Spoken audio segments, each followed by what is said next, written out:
Good day everyone and to all bag lovers out there.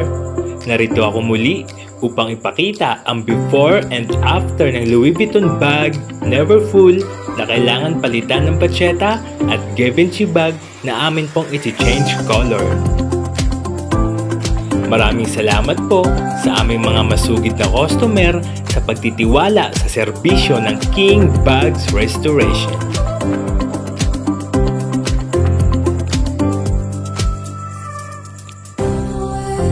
At ito na nga po ang after ng Louis Vuitton bag Never Full matapos palitan ng patsyeta at Givenchy bag matapos ma-change color. Atin pong makikita ang tibay at ganda na orihinal na gawa ng King Bags Restoration. Parehong materialis po ang aming gamit upang mapanatili ang integridad ng iyong bag. Yun lamang po, hanggang sa muling pagkikita. Salamat!